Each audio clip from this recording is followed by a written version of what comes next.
Hi Puddins! My name is Sade Page, also known as What Page Is It? And today I'm going to be reviewing all of these comics that came out on November 6th.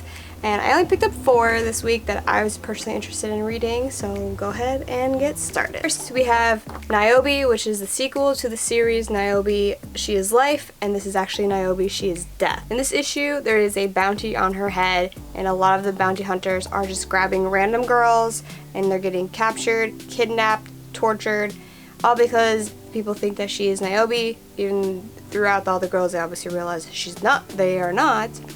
But once Niobe realizes that this is happening, she goes on a rescue mission to save these girls.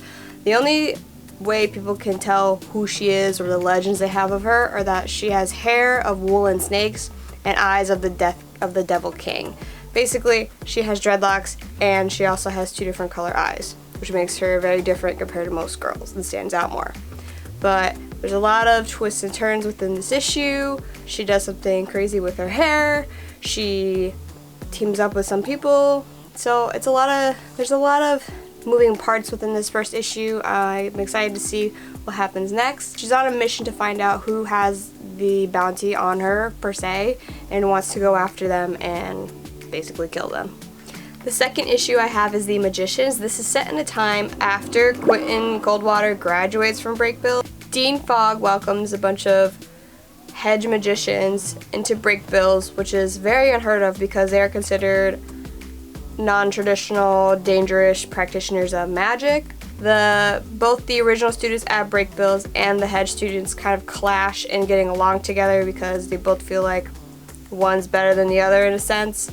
Or the Brakebill students feel that they're more superior to them because they know traditional magic, and as these other kids are more scrappy in how they learned it, which this causes both classes students to not get along until they're in the same classroom together and learn exactly as to why they are taking this specific undercover class together, which causes them to kind of lift a veil of judgment and kind of learn each other and work together. But there's also a little bit of there's a lot happening, which leads to us to wondering what is actually going to be happening. Is something attacking Brakebills?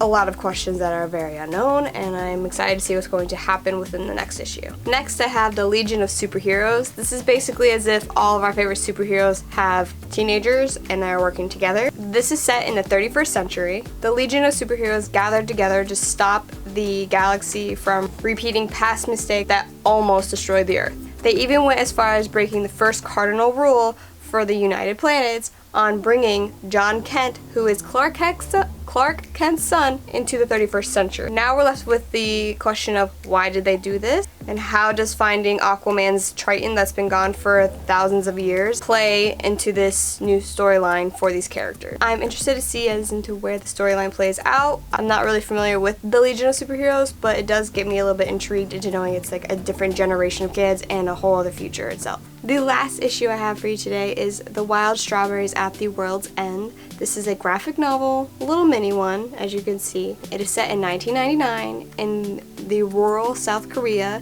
The main character, Tisoo, is randomly called by an old friend about a childhood friend who had sadly committed suicide.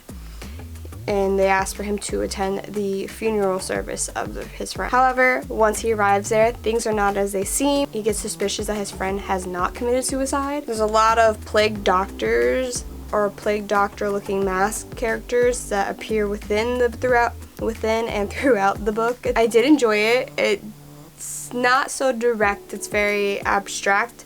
At least for me anyway, I feel it's a little abstract, but I did enjoy the novel itself, so I do recommend this as well if you can pick it up at your local comic book store. And that's all I have for you guys today. I'm going to try to do these quick little short weekly reviews. Let me know what you think. This was for November 6th, 2019, and I will see you guys on the next one. Bye!